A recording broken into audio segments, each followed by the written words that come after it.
Olá, meu amigo e minha amiga, aqui é Miguel Castro, narrador de Vozes Pretas Importam, e hoje você vai conhecer uma história que vai mexer com cada pedaço do seu coração.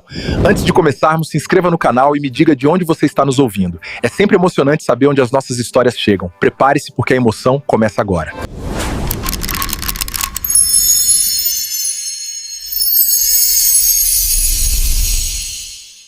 O cofre estava escancarado. Pilhas de dinheiro suficientes para mudar uma vida inteira. Roberto Mendes fingia dormir, observando cada movimento. A pequena Luísa, de apenas 6 anos, entrou no escritório, segurando a mão de sua mãe, Mariana. O que essa criança negra e pobre faria diante de uma fortuna? O que aconteceu nos próximos 30 segundos deixou um bilionário completamente paralisado. E mudou tudo para sempre. A chuva batia forte nas vidraças do 18º andar do edifício corporativo mais luxuoso de São Paulo. Era quase meia-noite de uma sexta-feira de julho de 2023, e a cidade parecia adormecida lá embaixo, suas luzes piscando como vagalumes perdidos na escuridão. Mas dentro daquele escritório revestido de madeira nobre e obras de arte que custavam mais que apartamentos inteiros, algo extraordinário estava prestes a acontecer.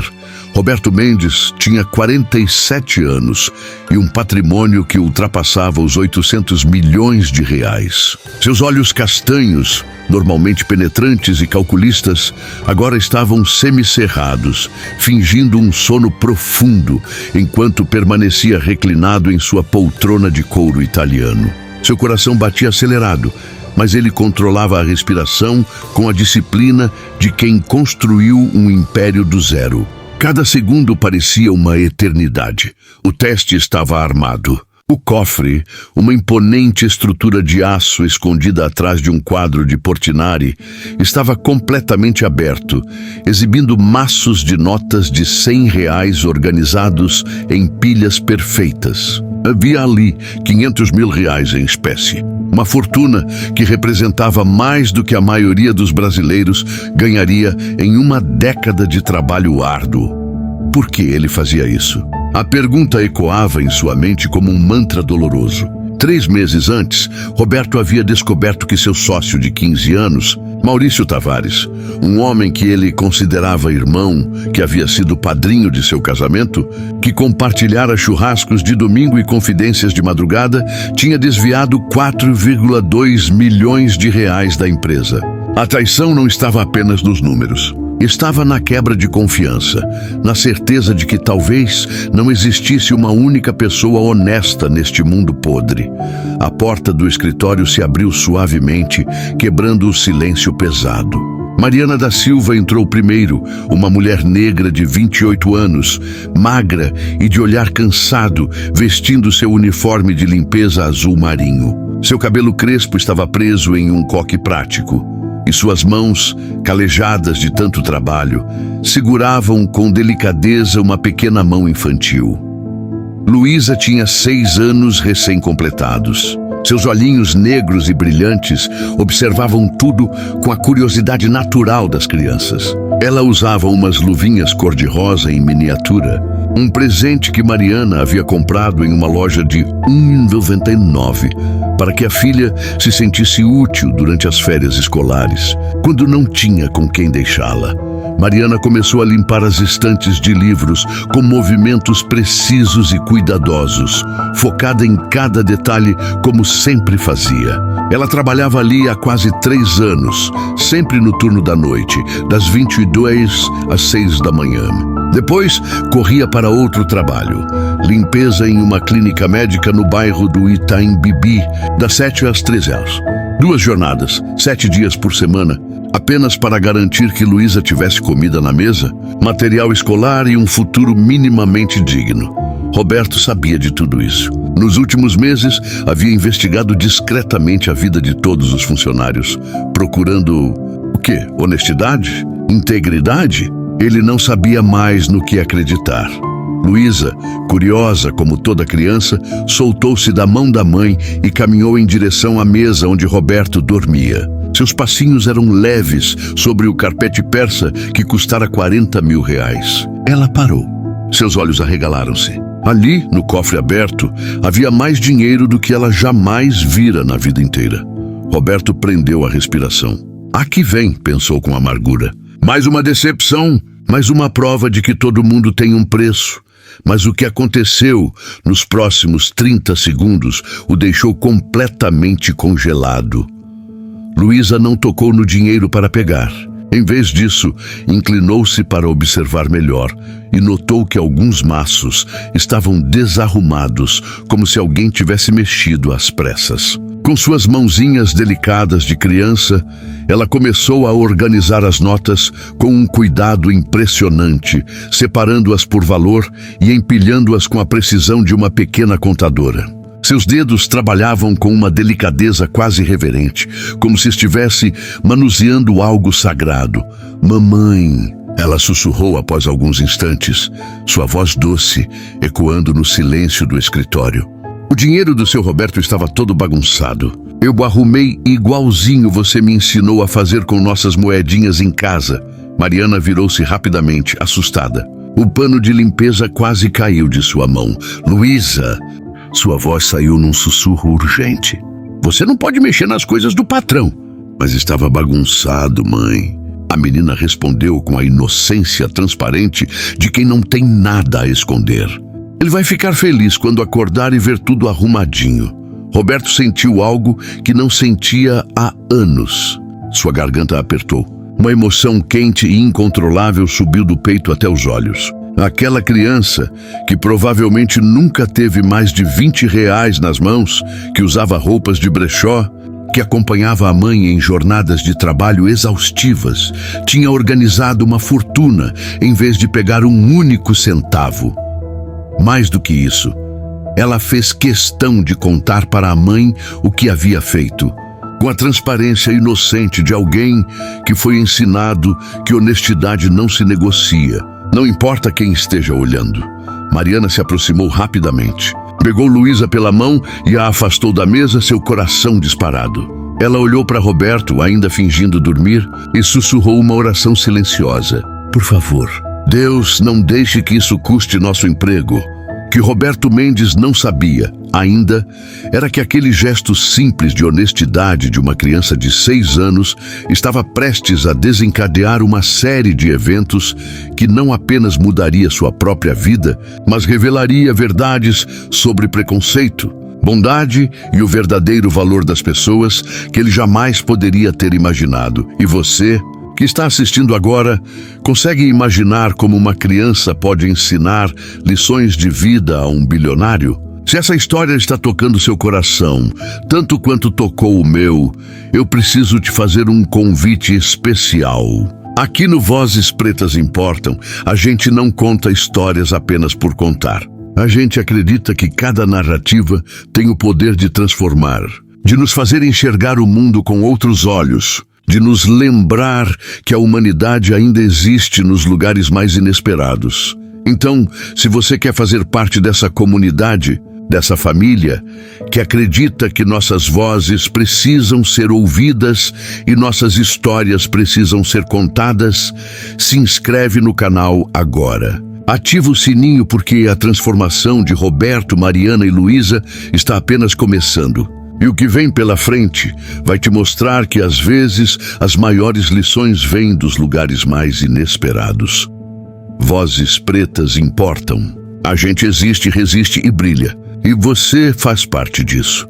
Nas semanas que se seguiram àquela noite de sexta-feira, Roberto Mendes passou a observar Mariana e Luísa com uma atenção quase obsessiva. Ele instalou câmeras discretas adicionais no escritório, não para vigiá-las, mas para entender, para aprender, para descobrir se aquela honestidade era real ou apenas um golpe de sorte momentâneo. O que ele descobriu o deixou ainda mais impressionado.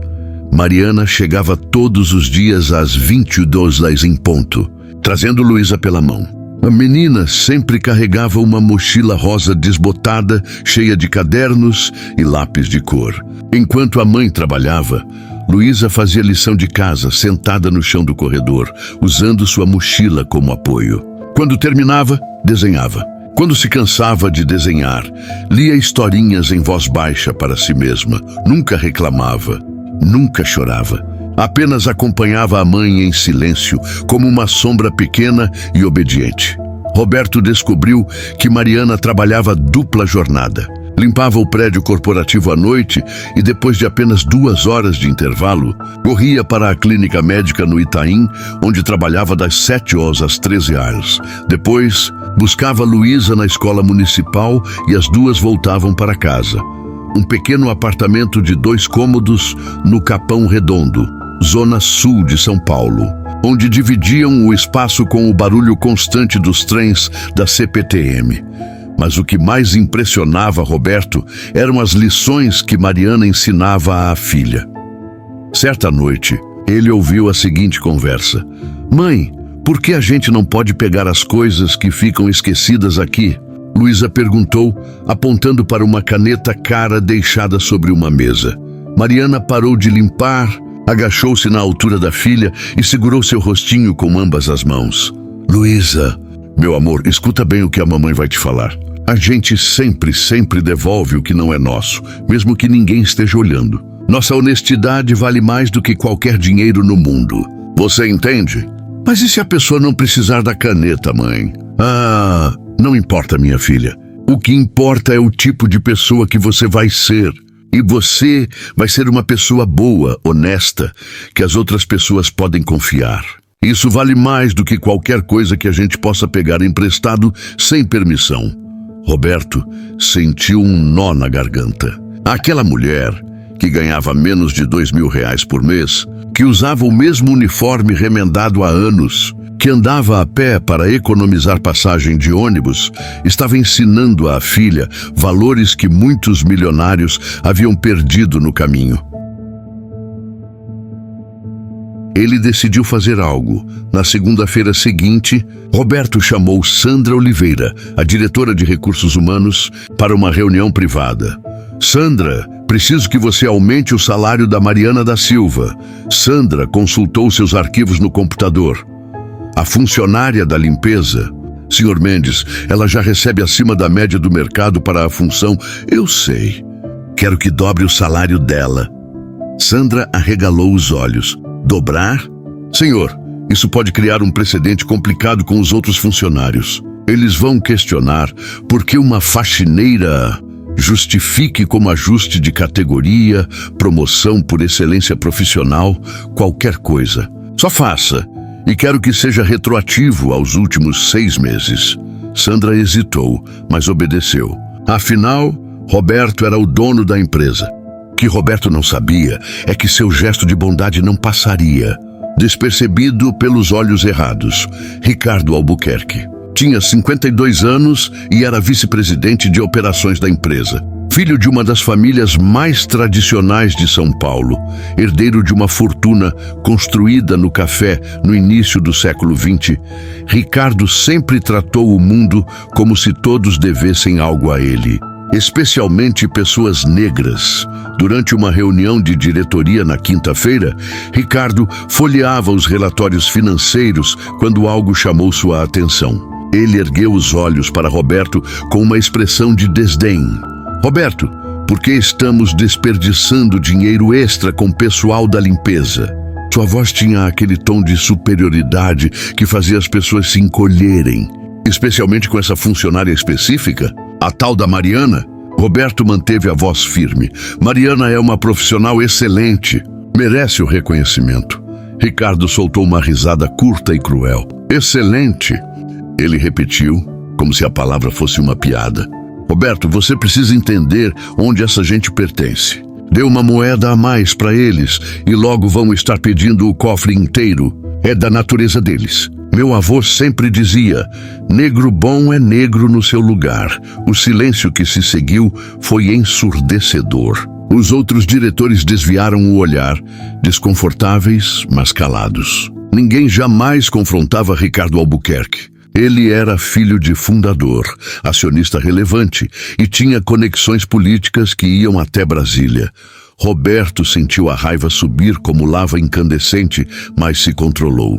Por enquanto, Tenho certeza de que sua visão sobre natureza está desatualizada em alguns séculos. Ricardo, disse com ironia cortante. Além disso, Ricardo continuou, ignorando o comentário.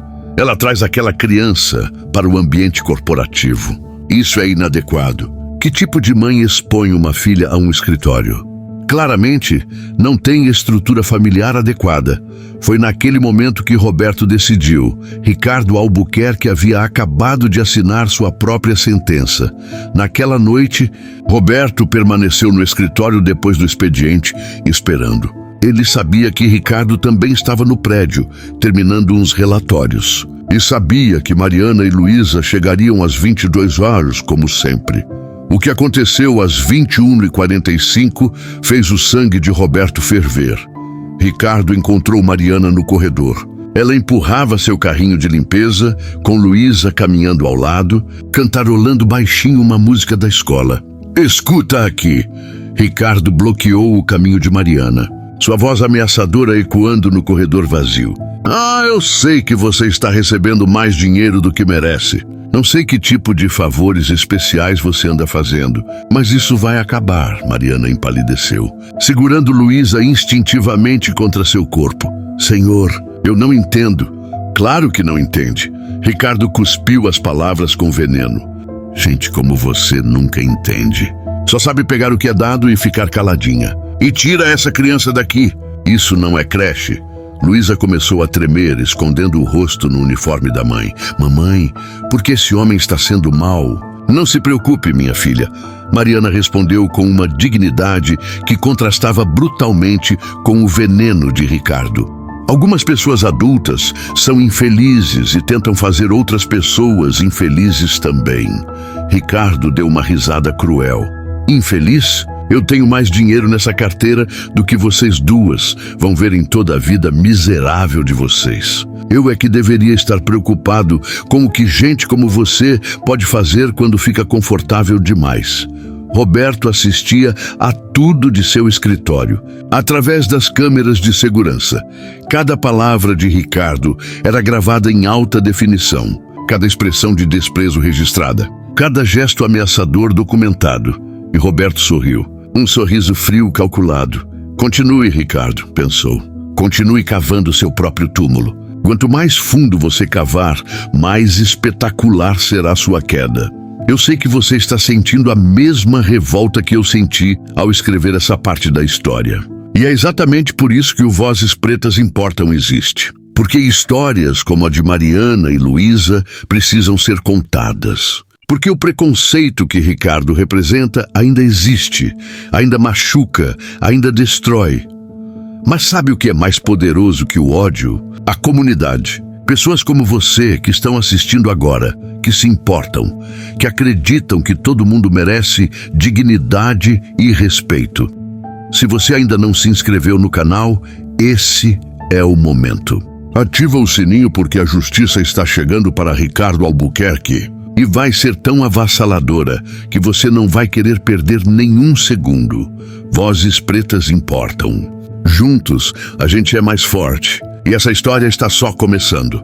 Na manhã seguinte, Roberto Mendes fez uma ligação que Ricardo Albuquerque jamais poderia imaginar. Marcos, preciso dos seus serviços novamente, disse ao telefone. Sua voz controlada, mas carregada de determinação. Do outro lado da linha, Marcos Shen, ex-investigador da Polícia Federal e especialista em casos corporativos complexos, soltou uma risada conhecida. Que tipo de problema agora, Roberto? O tipo que envolve racismo institucional e abuso de poder. Preciso de provas sólidas contra Ricardo Albuquerque. Marcos assobiou baixinho. Aquele filhinho de papai. Isso vai ser mais fácil que roubar bala de criança. Gente como ele sempre deixa rastros. A arrogância os torna descuidados. Enquanto Roberto armava sua estratégia, Ricardo intensificava seu terror psicológico contra Mariana. Na segunda-feira, ele apareceu no Departamento de Recursos Humanos com uma lista de supostas infrações que ele mesmo havia fabricado. Sandra, disse com autoritarismo, essa funcionária, Mariana da Silva, tem chegado atrasada regularmente. E aquela criança que ela traz está causando transtornos. Sandra Oliveira, uma mulher negra de 43 anos, competente e observadora, sabia que algo estava errado. Mariana nunca havia se atrasado em 3 anos de trabalho. Ela olhou para Ricardo com olhos analíticos. Senhor Albuquerque, preciso verificar os registros de ponto antes de... Registros podem ser alterados. Ricardo interrompeu com arrogância. Eu sou o vice-presidente. Minha palavra deveria ser suficiente. Sandra respirou fundo, mantendo a profissionalismo.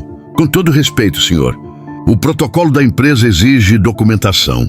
Ricardo se inclinou sobre a mesa dela, intimidador. Então sugiro que você encontre essa documentação, rapidamente. Roberto assistia tudo através das câmeras de segurança, gravando cada palavra. O sistema que o próprio Ricardo havia aprovado para monitorar a produtividade dos funcionários agora registrava seus próprios abusos de autoridade, suas mentiras descaradas, sua tentativa de manipular processos internos. Na quarta-feira, Ricardo cruzou uma linha ainda mais perigosa.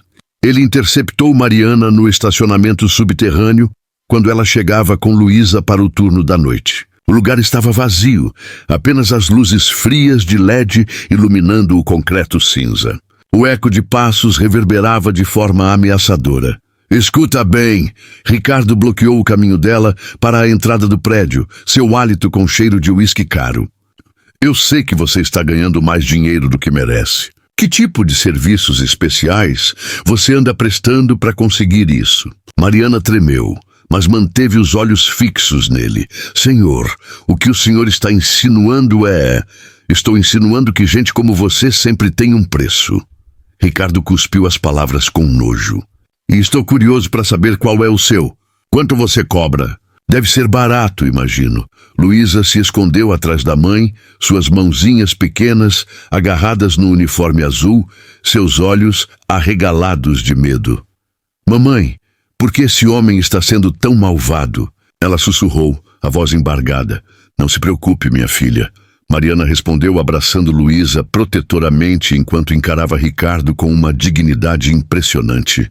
Algumas pessoas são infelizes por dentro e tentam fazer outras pessoas infelizes também. Mas a gente não vai deixar a maldade dele entrar no nosso coração. Ricardo soltou uma gargalhada cruel que ecoou pelo estacionamento vazio. Infeliz? Eu tenho mais dinheiro nesta carteira. Ele tirou uma carteira de couro da Hermès do bolso, acenando-a como um troféu. Do que vocês duas vão ver na vida inteira de vocês. Eu é que deveria estar preocupado com o que gente como vocês pode fazer quando fica confortável demais por aqui. Mariana segurou Luísa pela mão e tentou contorná-lo, mas Ricardo bloqueou novamente. Ainda não terminei de falar com você. Por favor, senhor. A voz de Mariana tremeu pela primeira vez. Deixe a gente passar. Preciso trabalhar. Vai trabalhar sim. Mas antes quero deixar bem claro, seus dias aqui estão contados. Vou fazer questão pessoal de garantir que você seja demitida por justa causa. Você e sua cria. Foi nesse momento que Roberto apareceu na entrada do estacionamento, acompanhado de Marcos Shen. Ricardo? A voz de Roberto cortou o ar como uma lâmina afiada. Acho melhor você parar de falar agora. Ricardo se virou surpreso, mas rapidamente recompôs sua máscara de arrogância. Roberto!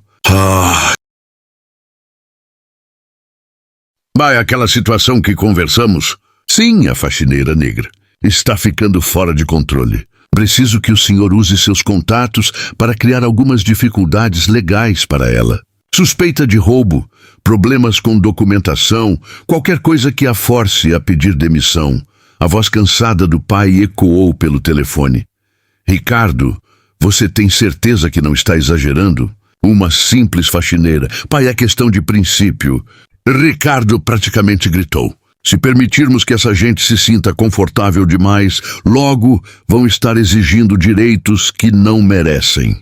É melhor cortar o mal pela raiz antes que outros funcionários parecidos comecem a ter ideias. O que Ricardo não sabia é que Roberto havia grampeado seu telefone com autorização judicial. cada palavra daquela conversa estava sendo gravada em alta fidelidade. Ricardo tinha acabado de confessar conspiração para fabricar provas, falsidade ideológica e discriminação racial explícita. Tudo documentado, tudo registrado, tudo pronto para ser usado contra ele. Roberto ouviu a gravação com Marcus Shane em seu escritório e sentiu uma satisfação fria percorrer sua espinha. Ele acabou de se enforcar com as próprias palavras, Marcus disse balançando a cabeça incrédulo. Esse cara é burro ou se acha tão intocável que perdeu completamente o senso de realidade? Os dois, Roberto respondeu. A arrogância deixa as pessoas cegas para suas próprias vulnerabilidades. Marcus abriu seu laptop e começou a mostrar uma apresentação detalhada. Roberto, você precisa ver o que encontrei. Ricardo tem postagens em redes sociais privadas que são verdadeiros manifestos racistas. Olha isso aqui. A tela mostrava capturas de grupos fechados no Telegram, onde Ricardo escrevia coisas como: precisamos manter esses macacos no lugar deles, e a única forma de lidar com essa gentalha é mostrando quem manda desde o começo. Roberto sentiu náusea. Tem mais, Marcos continuou. Ele usou a influência do pai para sabotar processos seletivos de candidatos negros em outras empresas. Tem um padrão de 15 anos de comportamento discriminatório sistemático. Conversas em grupos de executivos onde eles fazem piadas sobre funcionários negros. É revoltante. Marcos, quero tudo isso compilado num dossiê completo. Cada mensagem, cada conversa, cada prova. E quero que seja entregue não só ao Conselho Administrativo, mas também à imprensa. Tem certeza? Isso vai virar um escândalo nacional. Ótimo, Roberto disse com determinação. Que vire. É exatamente o que esse tipo de gente merece. Exposição total. Naquela tarde, às 14h, algo ainda pior aconteceu. Ricardo, completamente desesperado e sentindo as paredes se fechando ao seu redor, decidiu tomar uma atitude drástica. Ele planejou algo que não apenas selaria seu destino, mas provaria definitivamente sua maldade.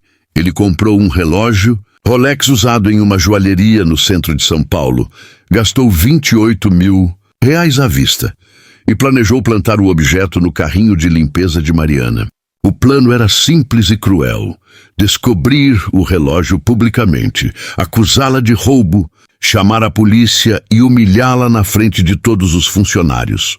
Marcos descobriu o plano através de um contato na joalheria que reconheceu Ricardo das notícias que já começavam a circular discretamente. Roberto, ele comprou um Rolex hoje à tarde. Marcos ligou urgentemente. Vai plantar no carrinho da Mariana e acusá-la de roubo. É amanhã à noite. Roberto sentiu a raiva ferver, mas manteve a calma. Uma ideia começou a se formar em sua mente. Perfeito, ele disse, surpreendendo Marcos. Deixe ele fazer, mas quero câmeras em todos os ângulos possíveis. Quero registrar cada segundo dele plantando o relógio. E quero 3 jornalistas investigativos discretamente posicionados no prédio. Roberto, tem certeza? Isso pode ser perigoso para a Mariana. Eu não vou deixar nada acontecer com ela, Marcos. Mas preciso que Ricardo se enterre completamente. Preciso que ele cometa o crime perfeito, que será perfeitamente documentado. Na terça-feira à noite, tudo estava preparado. Câmeras extras instaladas. Jornalistas posicionados. Advogados de defesa contratados preventivamente para Mariana. Roberto tinha planejado cada detalhe com a precisão de um mestre de xadrez. Às 20h, Ricardo entrou no prédio corporativo com o Rolex no bolso. Ele estava nervoso, suando, mas determinado.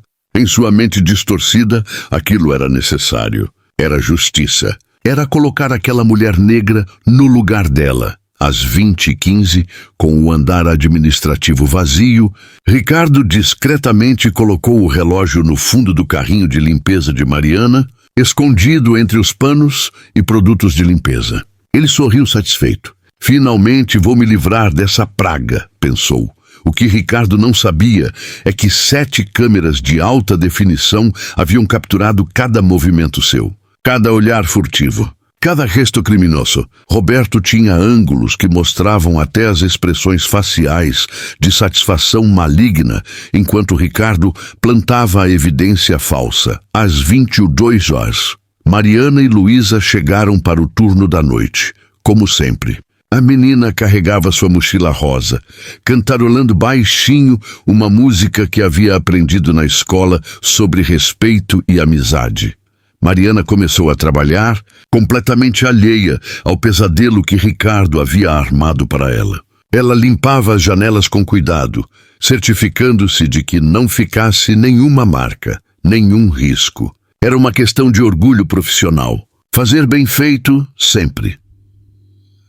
Às 22h30, Ricardo apareceu no corredor acompanhado de 2 seguranças que ele havia instruído previamente. Seu rosto estava vermelho de excitação antecipada. Senhora Mariana, Ricardo disse com uma falsa cortesia que fazia o estômago embrulhar. Preciso fazer uma verificação de rotina no seu material de limpeza. Tivemos relatos de itens desaparecidos. Mariana parou de limpar, confusa e assustada. Senhor Albuquerque, eu não entendo. É procedimento padrão? Ricardo mentiu, caminhando diretamente para o carrinho onde havia plantado o relógio. Não vai demorar nada. Ele enfiou a mão no carrinho com uma teatralidade exagerada, como se estivesse descobrindo o Santo Graal. Mas que interessante.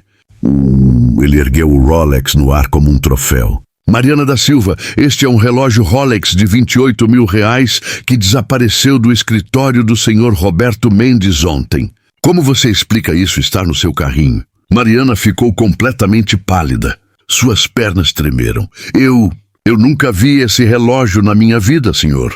Claro que não. Ricardo disse com sarcasmo venenoso. Ele simplesmente apareceu magicamente no seu carrinho, não é?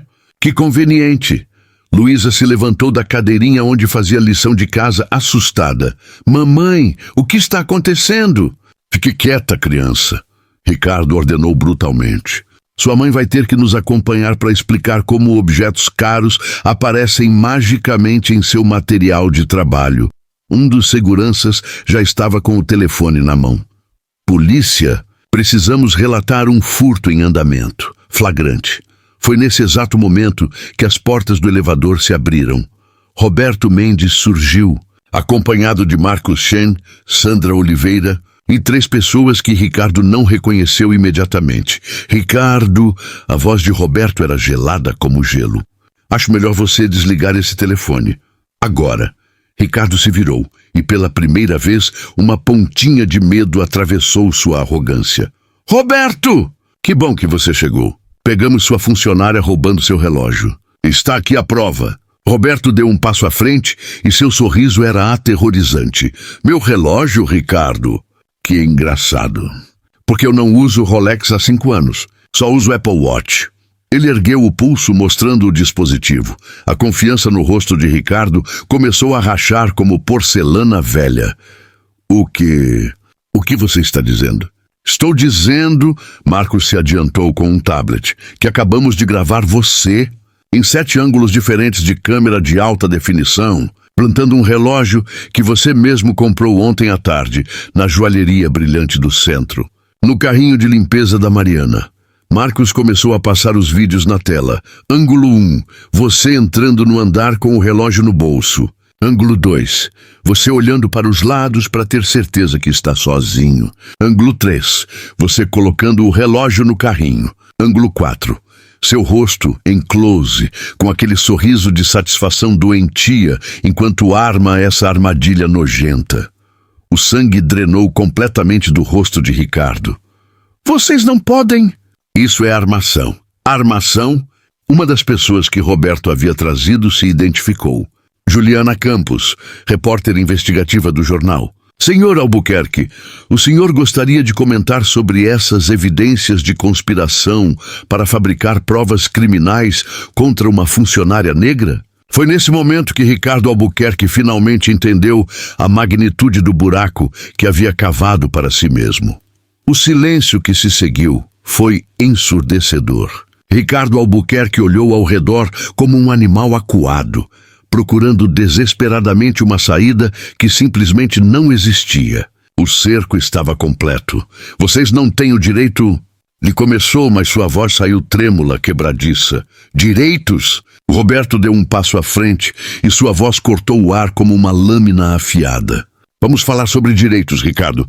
Você tem o direito de permanecer em silêncio, porque tudo o que disser será usado contra você. Não apenas pela polícia que está a caminho para prendê-lo por conspiração e tentativa de calúnia, mas também pela imprensa, pelo conselho administrativo e pelos advogados da Mariana. O segundo jornalista se adiantou, câmera em punho. Felipe Soares, TV Bandeirantes. Senhor Albuquerque, como o senhor responde às acusações de que usou sua posição para perseguir sistematicamente uma funcionária negra?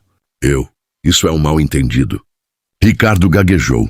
Marcos Shen abriu seu laptop e começou a projetar as evidências em uma tela portátil que havia trazido. A primeira imagem que apareceu fez Mariana cobrir a boca com as mãos. Horrorizada. Eram prints de conversas de Ricardo em grupos privados de WhatsApp. Marcos leu em voz alta. Com uma frieza clínica. Precisamos manter esses macacos no lugar deles. Isso é seu, não é, Ricardo? Ele passou para a próxima imagem. A única forma de lidar com essa gentalha é mostrando quem manda desde o começo. Também seu. Ricardo tentou se aproximar da tela, mas Roberto o bloqueou fisicamente. Não se atreva a dar mais um passo. Marcos continuou implacável. Aqui está sua conversa com seu pai, gravada ontem à noite, onde você literalmente conspira para fabricar provas contra Mariana. Preciso que o senhor use seus contatos para criar dificuldades legais para ela. Suspeita de roubo, problemas com documentação, qualquer coisa. Quer que eu continue? Onde vocês conseguiram isso? Ricardo gritou, o desespero finalmente tomando conta. Isso é invasão de privacidade. É ilegal. Ilegal? Sandra Oliveira finalmente falou, sua voz carregada de anos de raiva contida. Você usou o computador da empresa para acessar esses grupos. Você usou o telefone corporativo para fazer essas ligações. Lembra dos termos de uso que você mesmo aprovou? Tudo que é feito em equipamento da empresa pertence à empresa. A terceira jornalista, uma mulher negra de cerca de 35 anos, se aproximou de Ricardo com um microfone. Vanessa Lima, Portal UOL. Senhor Albuquerque, conseguimos documentação de que o senhor tem um histórico de 15 anos de comportamento discriminatório. 3 processos trabalhistas abafados pelo dinheiro de sua família. 8 funcionários negros e pardos que o senhor perseguiu até pedirem demissão. O que o senhor tem a dizer? Ricardo olhou ao redor, procurando aliados, mas encontrou apenas olhares de desprezo e repulsa. Até os seguranças que ele havia chamado se afastaram dele. Marcos, Roberto disse calmamente, mostre para ele o resto. Marcos sorriu e passou para os próximos slides. Eram extratos bancários, e-mails, documentos fiscais. Sua conta bancária foi congelada há 2 horas por ordem judicial. Seus ativos pessoais foram bloqueados preventivamente. E tem mais. O Conselho Administrativo votou por unanimidade, há exatos 43 minutos, pela demissão por justa causa e pela compra forçada de todas as ações da família Albuquerque na empresa. Isso é impossível. Ricardo gritou. Meu pai é um dos fundadores. Era. Roberto corrigiu, enfatizando o tempo verbal. Até às 18h30 de hoje, quando seu próprio pai ligou pessoalmente para pedir que removêssemos o sobrenome Albuquerque de todos os documentos corporativos. Ele disse, e cito textualmente, meu filho é uma vergonha para a família e para tudo que construímos. O chão pareceu desabar sob os pés de Ricardo. Ele cambaleou, segurando-se na parede. Suor escorria pelo rosto. Suas mãos tremiam descontroladamente. Não. Vocês não podem fazer isso comigo. Já fizemos, Marcos disse com frieza cirúrgica. E tem mais. Os grupos de WhatsApp onde você postava suas mensagens racistas, todos os membros foram notificados que as conversas foram vazadas para a imprensa. Sabe quantos amigos executivos seus já publicaram notas se distanciando de você? 17. Nos últimos 40 minutos, Vanessa Lima, a jornalista do UOL, mostrou seu celular para Ricardo. Está vendo isso? Sua história já é trending topic no Twitter. Ricardo Racista está em primeiro lugar nos assuntos do momento. Suas fotos estão sendo compartilhadas em todos os lugares com a hashtag Mergiu Racismo Não Passarão. Ricardo finalmente desmoronou. Suas pernas fraquejaram e ele caiu de joelhos no chão frio do corredor. Lágrimas de desespero, não de remorso, mas de autopiedade, começaram a escorrer por seu rosto. Por favor, eu posso compensar. Eu posso pagar. Compensar? A voz de Mariana ecoou pela primeira vez desde que o confronto começara. Todos se viraram para ela. Mariana segurava Luísa pela mão. E havia lágrimas em seus olhos, mas não eram lágrimas de tristeza. Eram lágrimas de alívio, de justiça, de libertação. Durante 3 meses, Mariana continuou, sua voz tremendo, mas firme. O senhor me humilhou, me perseguiu, fez insinuações nojentas. Assustou minha filha. Me fez sentir pequena, invisível, sem valor. E sabe por quê? Não porque eu fiz algo errado, mas porque a cor da minha pele incomodava o senhor. Porque minha existência, meu trabalho honesto, minha dignidade, de alguma forma ameaçavam seu mundinho podre de privilégios. Ricardo tentou falar, mas Mariana ergueu a mão, silenciando-o. Não, agora é minha vez de falar. Durante toda a minha vida, pessoas como o senhor tentaram me dizer onde eu deveria estar, o que eu deveria fazer, qual era o meu lugar. Mas sabe o que minha avó me ensinou? Que nosso lugar é onde a gente quiser estar, desde que a gente trabalhe com honestidade e dignidade.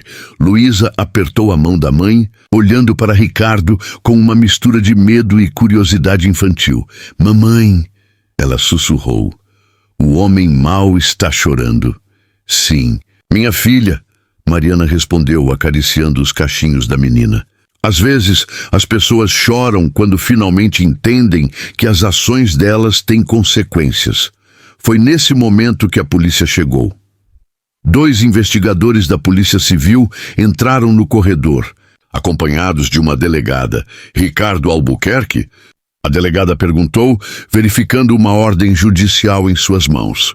O senhor está preso preventivamente por conspiração para fabricar evidências criminais, assédio moral agravado, discriminação racial conforme a Lei 7.716 e tentativa de calúnia. O senhor tem direito a permanecer em silêncio e a ter um advogado presente. Enquanto as algemas eram colocadas nos pulsos de Ricardo, ele olhou para Mariana com um ódio que finalmente revelava sua verdadeira natureza.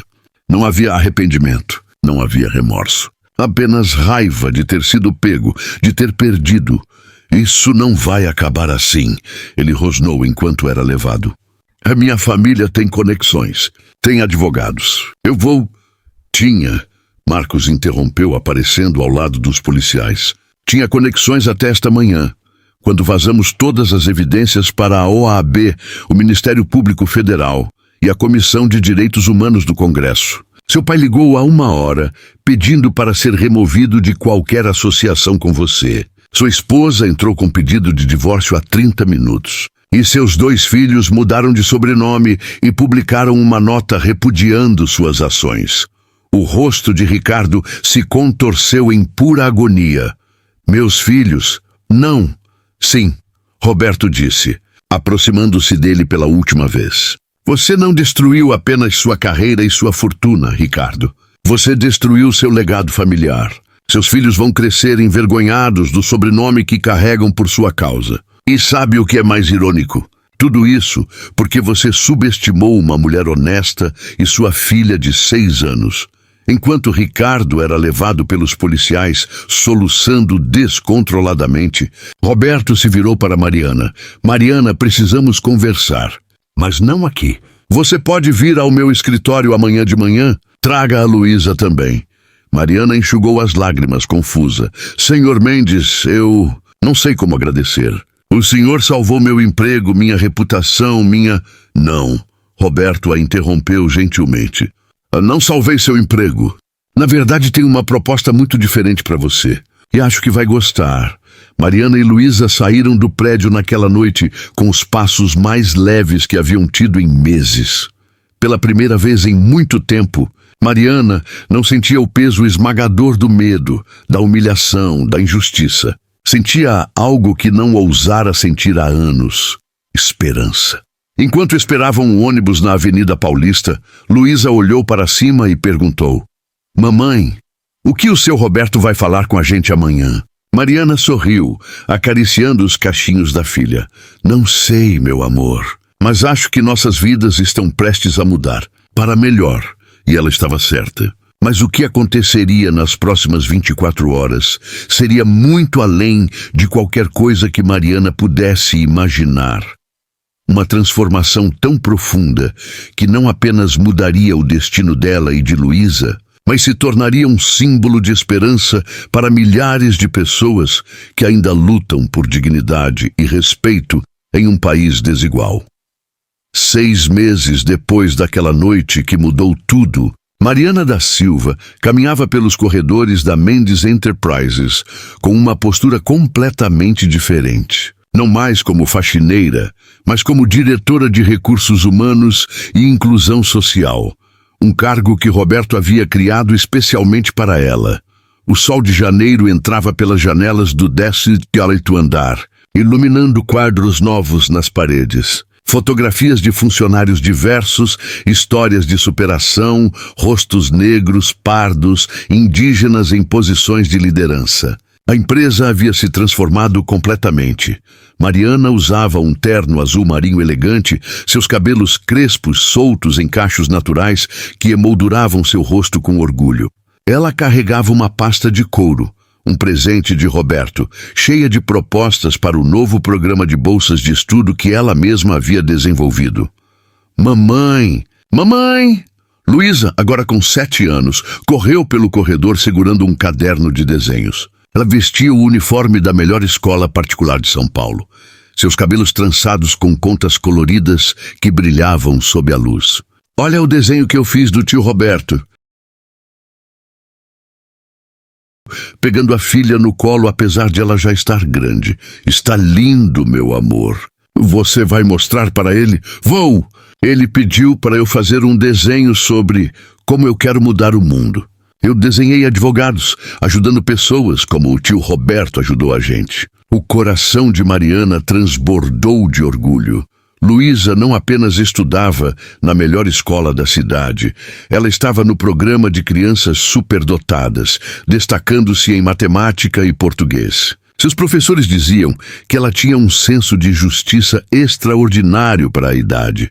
Ela sempre ajudava os colegas que sofriam bullying, sempre dividia seu lanche com quem esquecia, sempre organizava as mesas da sala para ficarem bonitas. A honestidade que havia salvado tudo estava florescendo nela de formas cada vez mais bonitas. "Vem, minha filha", Mariana disse, colocando Luísa no chão. "Vamos para a reunião. Temos uma surpresa hoje." Elas entraram na sala de reuniões, onde Roberto já esperava, ao lado de Sandra Oliveira e Marcos Chen. Mas havia também 3 pessoas novas, representantes de outras grandes empresas de São Paulo, que queriam implementar o programa Recomeço Digno que Mariana havia criado. "Mariana!" Roberto se levantou, sorrindo calorosamente. "Perfeito. Estávamos esperando você para começar. Nos últimos 6 meses, muita coisa havia acontecido. A história de Ricardo Albuquerque tinha virado manchete nacional. Ele havia sido condenado a 4 anos de prisão por discriminação racial, assédio moral e conspiração criminosa. Sua família o havia renegado completamente. Sua esposa se divorciou e conseguiu ficar com 70% dos bens no acordo. Seus filhos mudaram o sobrenome para o da mãe e publicaram uma carta aberta repudiando as ações do pai. Mas a queda de Ricardo foi além da prisão, quando saiu em liberdade condicional após 18 meses, por bom comportamento e porque as prisões estavam superlotadas. Ele descobriu que sua vida estava completamente destruída. Nenhuma empresa respeitável o contrataria. Suas postagens racistas continuavam circulando pela internet como fantasmas digitais que o assombravam constantemente. Ele, que tinha apartamento nos Jardins, um carro importado, viagens para Miami, agora morava em um quarto alugado em Itaquera e trabalhava como vendedor em uma loja de carros usados, ganhando menos em um ano do que Mariana ganhava em 3 meses. Sua queda foi tão espetacular, tão pública, tão definitiva, que virou caso de estudo em faculdades de administração sobre como o preconceito e a arrogância podem destruir carreiras inteiras. Enquanto isso, a vida de Mariana e Luísa havia florescido de formas inimagináveis. Roberto não apenas promoveu Mariana, ele pagou para ela terminar sua faculdade de administração que havia abandonado aos 19 anos. Depois, financiou um MBA em gestão de pessoas e diversidade corporativa. Mariana estudou à noite durante 2 anos e se formou com honras, sendo oradora da turma. Seu primeiro projeto como diretora foi o programa Recomeço Digno, um sistema de contratação que dava oportunidades reais para pessoas negras, pardas, indígenas e de comunidades periféricas, com programas de capacitação, mentoria e crescimento de carreira. Em 6 meses, 47 pessoas haviam sido contratadas através do programa. Histórias lindas de transformação. Mães solteiras que viraram analistas financeiras, jovens de favelas que se tornaram programadores, mulheres negras que assumiram cargos de liderança. A empresa de Roberto ganhou prêmios nacionais de inovação em diversidade. Seu faturamento aumentou 35%, provando que empresas inclusivas não são apenas eticamente corretas, mas também economicamente inteligentes. Mariana, Roberto disse durante a reunião, hoje temos um anúncio especial. Ele abriu uma pasta e mostrou documentos oficiais. Criamos o Fundo de Educação Luísa da Silva Mendes, um fundo permanente de 10 milhões de reais que vai financiar bolsas de estudo universitárias para jovens negros talentosos pelos próximos 50 anos. E sabe qual será a primeira beneficiária? Luísa, que estava desenhando quietinha no canto da sala, ergueu os olhinhos curiosos. Você, Luísa. Roberto se ajoelhou na altura dela. Quando você crescer e quiser fazer faculdade, pós-graduação, mestrado, doutorado, qualquer coisa, tudo pago. E não apenas você. Vamos ajudar centenas de crianças como você a realizarem seus sonhos. Luísa largou o lápis de cor e correu para abraçar Roberto, seus bracinhos pequenos envolvendo o pescoço dele. Obrigada, tio Roberto. Quando eu crescer, vou ser advogada para ajudar pessoas como você ajudou a mamãe e eu. Mariana não conseguiu segurar as lágrimas. Eram lágrimas de gratidão, de alegria, de esperança realizada. Ela lembrou de quando limpava aqueles mesmos corredores às 2 da manhã. Exausta, preocupada se conseguiria pagar o aluguel no final do mês.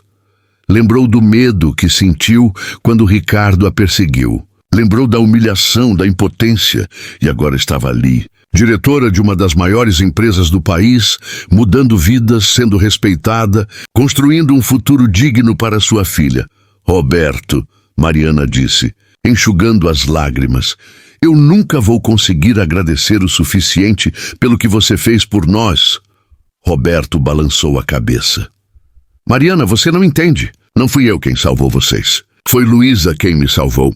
Aquela noite, quando ela organizou o dinheiro em vez de pegar 1 centavo sequer, ela me mostrou que ainda existe honestidade pura neste mundo, que ainda existe bondade, que eu estava errado em desistir das pessoas. Ele olhou pela janela para a cidade imensa lá embaixo. Eu estava me tornando cínico, amargo, desconfiado de todo mundo. E uma criança de 6 anos me ensinou a acreditar novamente. Então, se tem alguém agradecido aqui, sou eu, Marcos Shen, que assistia a tudo, limpou discretamente uma lágrima. Ei, vocês vão fazer um investigador durão chorar aqui, ele brincou. Mas falando sério, essa história precisa ser contada. As pessoas precisam saber que fazer o certo ainda compensa, que a justiça ainda pode vencer. Sandra concordou. e que pessoas como Ricardo não ficam impunes para sempre. Que o racismo tem consequências, que a dignidade tem valor. 3 anos se passaram desde aquela noite no escritório. Hoje, Luísa tem 10 anos e estuda em horário integral na escola internacional mais prestigiada de São Paulo.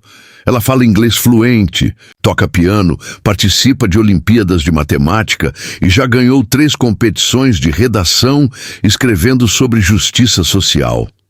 Seu sonho? Ser advogada de direitos humanos, como o tio Roberto a inspirou a ser. Mariana é nacionalmente reconhecida como uma das principais especialistas em diversidade corporativa do Brasil. Ela palestrou na ONU, foi capa da revista Você S.A. E seu programa Recomeço Digno foi replicado por 43 empresas em todo o país, mudando a vida de mais de 2.000 famílias. Ela comprou uma casa no Campo Belo, 3 quartos, jardim, um escritório onde trabalha e estuda. Luísa tem seu próprio quarto, cheio de livros, brinquedos educativos e um quadro na parede com a frase que a avó de Mariana costumava dizer: "Nosso lugar é onde a gente quiser estar, desde que a gente trabalhe com honestidade e dignidade." E Ricardo Albuquerque? Ele ainda vive sozinho em seu apartamento minúsculo em Itaquera. Trabalha em empregos temporários quando consegue. A maioria dos empregadores o dispensa assim que fazem uma busca no Google e descobrem quem ele é. Suas ex-esposa e filhos se recusam a falar com ele. Seu pai morreu há 2 anos e o deixou completamente fora do testamento, doando toda a fortuna para instituições de combate ao racismo, uma última tentativa de redimir o sobrenome que Ricardo destruiu. Ele é lembrado apenas como um exemplo. Um aviso, uma história de terror contada em palestras sobre ética empresarial. Vejam o que acontece quando você subestima a decência humana e deixa o preconceito guiar suas ações. A verdadeira justiça não foi a prisão de Ricardo. Foi provar que a bondade, quando protegida pela força e determinação, constrói legados que inspiram gerações. Foi transformar uma empresa comum em um farol de esperança e inclusão. Foi dar a Luísa e centenas de outras crianças um futuro que seus pais nunca ousaram sonhar. Foi mostrar que um gesto simples de honestidade, organizar dinheiro em vez de roubá-lo, pode mudar o mundo. Naquela tarde de janeiro, Roberto, Mariana e Luísa estavam no terraço do prédio corporativo, observando o pôr do sol sobre São Paulo. A cidade se estendia infinita, cheia de histórias, de lutas, de sonhos. "Tio Roberto", Luísa perguntou, segurando sua mão, "você acha que nossa história pode ajudar outras pessoas?" Roberto sorriu, apertando a mãozinha dela. "Já está ajudando, Luísa. Cada pessoa que contratamos, cada bolsa que damos, cada vida que transformamos, tudo começou com você, com sua honestidade, com o exemplo que sua mãe te deu." Mariana abraçou os dois, seu coração transbordando de alegria. Esperança, desespero, resignação, surpresa, esperança, renovada, alegria. O arco havia se completado. E a alegria não era apenas delas. Era de todos aqueles que acreditam que um mundo melhor é possível. E assim termina a história de Mariana, Luísa e Roberto. Mas sabe de uma coisa? Essa história não é só delas, é nossa. De cada um de nós que acredita que a honestidade vale mais que dinheiro, que a dignidade não tem preço, que nossas vozes importam. Aqui no Vozes Pretas Importam, a gente não conta histórias só para emocionar. A gente conta para transformar, para lembrar que somos fortes, que somos dignos, que nossos sonhos são válidos e nossos talentos merecem ser reconhecidos. Se essa história tocou seu coração, e eu sei que tocou, eu quero te fazer um convite especial. Se inscreve no canal agora. Ativa o sininho. Compartilha esse vídeo com alguém que precisa ouvir que ainda existe esperança nesse mundo. Porque cada vez que você compartilha uma dessas histórias, você está dizendo para uma criança negra como Luísa: você também pode sonhar grande. Você está dizendo para uma mãe guerreira como Mariana: sua luta não é em vão. Você está dizendo para pessoas como Ricardo: o preconceito tem consequências. Vozes pretas importam. A gente existe. A gente resiste. A gente brilha. E você que está do outro lado dessa tela, você faz parte dessa comunidade. Você faz parte dessa família. Você faz parte dessa transformação. Deixa nos comentários qual parte dessa história mais te emocionou. E que mensagem você quer enviar para pessoas que, como Mariana, ainda estão lutando por dignidade e respeito?